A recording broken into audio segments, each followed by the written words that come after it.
안녕하세요. 캐나다 월급쟁이 재테크의 짠준마입니다. 오늘은 제가 신용 점수에 대해서 얘기를 하려고 하는데요. 말하자면 신용 점수란 뭔가 왜 해야 되나 뭐 이런 생각이 드시잖아요. 말하자면은 A라는 돈을 빌려주는 회사가 있고요. 돈을 빌리려는 B라는 사람이 있어요. 그러면 A라는 회사는 이 돈을 빌리려고 하는 B라는 사람이 돈을 잘 갚을지 안 갚을지 도대체 어떤 사람인지 알 수가 없잖아요. 그래서 이 B라는 사람의 어떤 기존에 있던 자기의 그 핸드폰 요금을 내는 습관이나 아니면 모기지를 갚는 습관이나 이런 주변에 있는 그 사람들이 돈을 어떻게 갚느냐 하는 그런 습관들을 통해서 점수를 받게 되는 거예요. 그리고 그런 점수를 받게 되는데 이게 300부터 캐나다는 900까지 받게 되세요. 그래서 300에서 574는 아주 안 좋은 크레딧이고요. 575에서 659는 그냥 안 좋은 거고요. 그 다음 660에서 712는 한 중간 정도. 그 다음에 그 다음에 713에서 740은 좋은 거고요. 741에서 900은 아주 좋은 거예요. 그런데 모든 기관이 이렇게 점수를 매기느냐? 그거는 아니고요. 어디는 300부터 900은 동일하지만 300부터 625가 푸어고 625부터 680까지 빌려오고 중간은 680에서 720, 720에서 780까지가 9시고 그 다음에 780에서 900까지가 아주 좋은 뭐 이런 신용이 될 수도 있고요. 여기 예로 RBC 같은 데서 보면은 크레딧 스코어 점수가 완전 달라요. 300에서 692는 아주 안 좋은 거고요. 693에서 742는 안 좋은 거고 그 다음에 743에서 789는 이제 중간 정도고요. 그 다음에 790에서 832가 그냥 좋음. 그 다음 833에서 900은 아주 좋음. 이렇게 보고 있고요. 그래서 각각 그 크레딧 스코어를 보는 기준은 다 다를 수가 있어요. 생각하시면 되고요. 그렇다 그러면 왜 이런 그 스코어가 중요할까 또 생각이 드시잖아요. 왜 중요하냐면 이런 점수는 내가 집을 빌릴 때 렌트를 할 때도 사람들이 집을 빌려주는 사람이 이런 신용을 보고 싶어 해요. 그래서 중요하고요.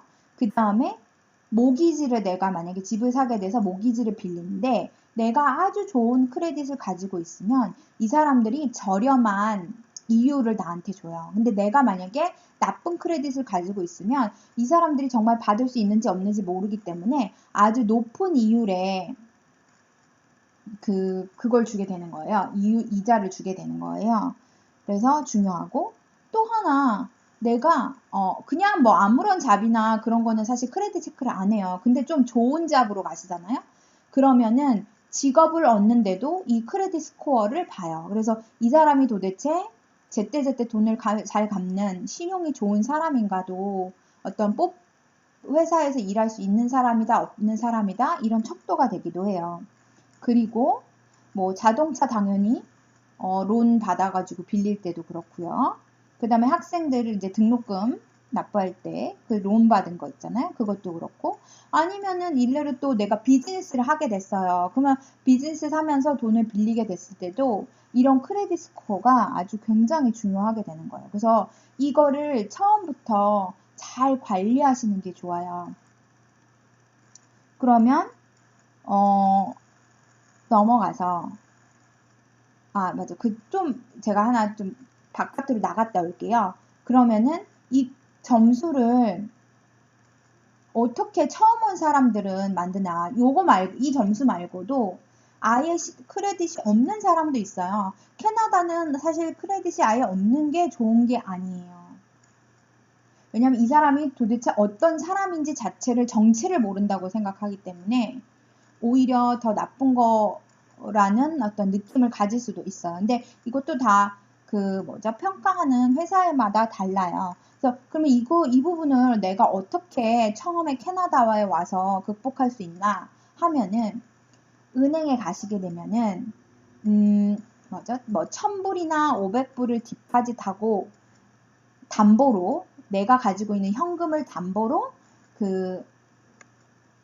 크레딧 카드를 받을 수가 있어요. 그래서 그 담보만큼 내가 크레딧 카드를 사용할 수 있는 거예요. 그런데 이 크레딧 카드를 사용하실 때 아주 잘 사용하셔야 돼요. 그래서 팁을 드리면 금액이 만약에 1000불이라고 하면 한 매달 300불씩만 내고 그거를 6개월, 1년 정도 잘 갚고 잘 페이를 하세요. 그런 다음에 1년이 지난 후에 나 정말로 이제 신용카드를 만들고 싶다고 얘기를 하시면 좋은 아마 신용 크레딧으로 인해서 이제 그 신용카드를 아마 만드실 수가 있게 되는 거예요. 일단 심플하게 팁을 드렸고 왜 제가 이런 팁을 드렸는지는 아마 차후에 설명드리면 알게 될 거예요.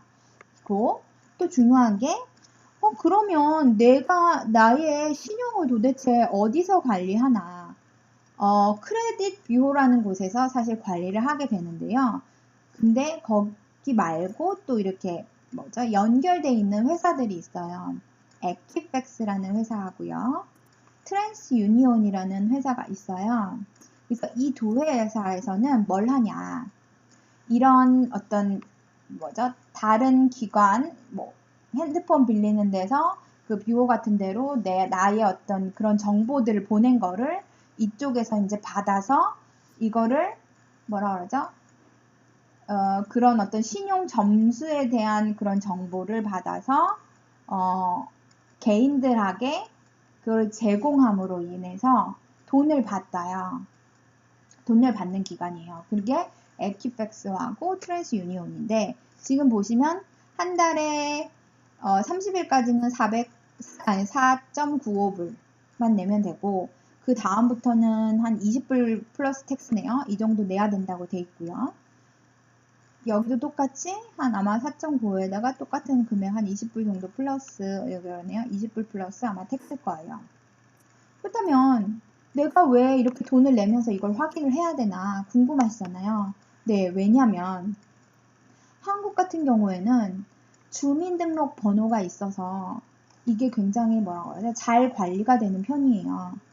개인마다 각각의 넘버가 있기 때문에 상관이 없는데 캐나다 같은 경우에는 영문으로 된 이름하고 주소 가지고 이게 관리가 돼요. 그 소셜 그런 넘버 있잖아요. 그런 넘버는 이런 일반적인 그냥 회사에서는 사용을 할 수가 없게 되어 있어요. 그런 건 요구하면 안 되기도 하고요.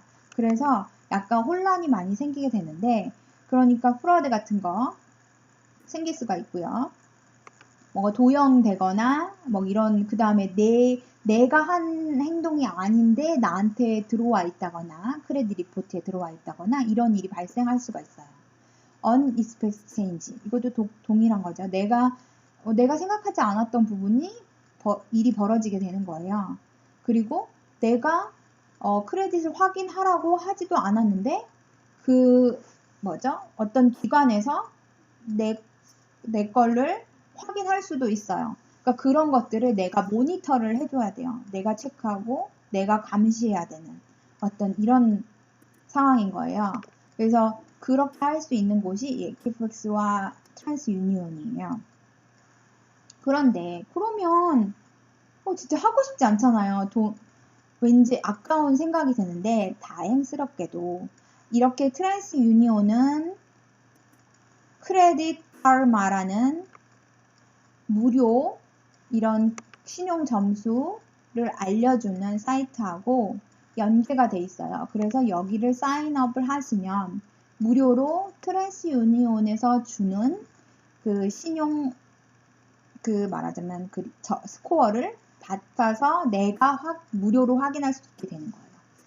또 이 에키팩스도 마찬가지로 브로웰이라는 이런 사이트가 있어요. 그래서 이 브로웰에다 가입을 하시게 되면은 내가 무료로 액티팩스에서 주는 그 신용 점수를 무료로 확인할 수가 있게 되는 거예요. 아시겠죠? 좋죠? 그 다음에 그렇다 그러면 정작 이런 점수는 어떻게 이루어져 있나? 그래야지 내가 점수를 높일 수 있는지 없는지 어떤 방법이 있는지 알게 되잖아요. 네. 그래서 한번 보도록 할게요. 지금 보면은 35% 가장 큰 비율이 페이먼트 히스토리예요. 이 얘기는 뭐냐면 페이를 온 타임에 하셔야 되는 거예요. 페이를 그때그때 날짜에 맞춰서 잘 내셔야 되고, 잘 내는 방법으로는 자동이체 신청을 꼭 하시라고 추천을 드리고요. 그리고 두 번째, 크레딧 유틸리제이션이거든요. 이거는 뭐냐면 보시면 안 되네요. 이 뭐냐면 내가 크레딧 리밋이 만약에 10,000불이에요. 그러면 내가 크레딧을 사용을 하잖아요. 대부분 얘기하기를 30% 내외로 사용해라. 되도록이면 30% 안으로 사용하는 게 가장 좋고요. 그래서 30% 안쪽으로 사용하시는 거를 추천드리고요. 그러면 그래서 내가 아까 1000불에 디파짓 1000불에 300불 정도만 꾸준히 사용하시고 나중에 신청하시라고 말씀을 드린 거예요. 저는 이걸 몰랐거든요. 근데 어쨌든 그래서 그렇게 사용하시고, 그러면 그렇게 사용하는 방법으로 내가 신용이 좋아졌을 때 어떻게 하는 게 좋은가 생각을 하면요.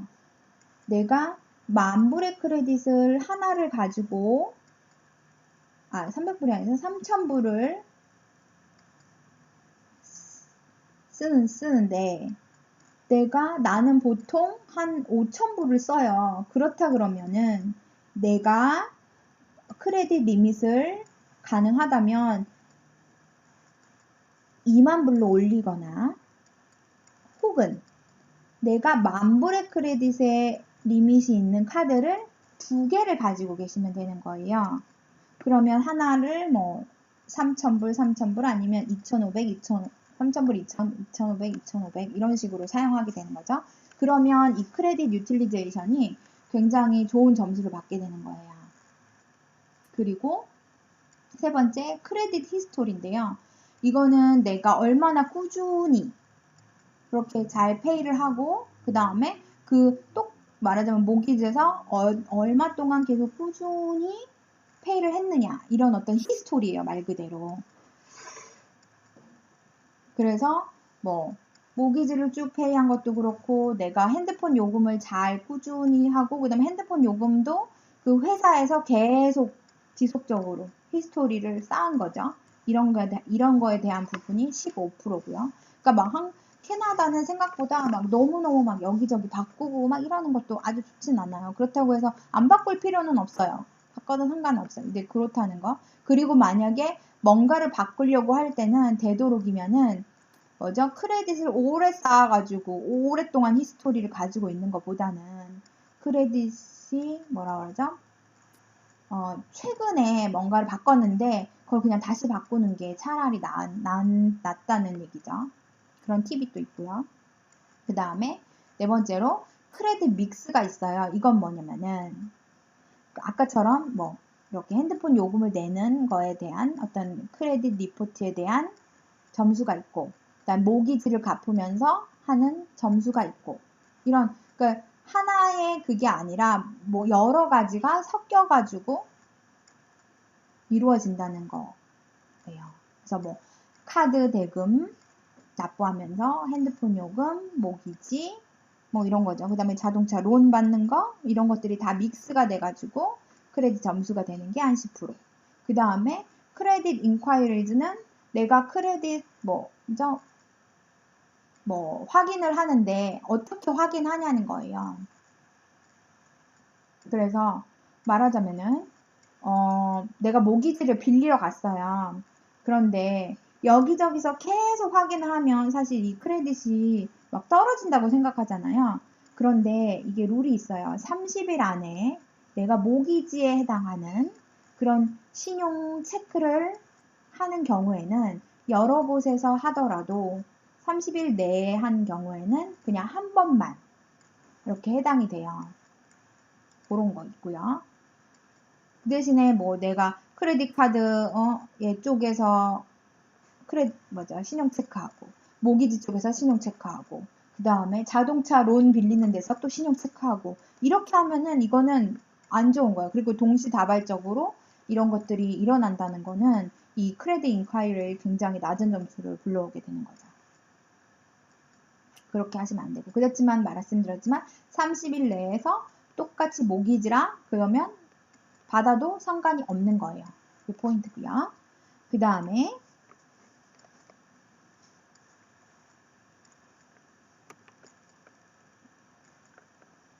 다 말씀을 드렸고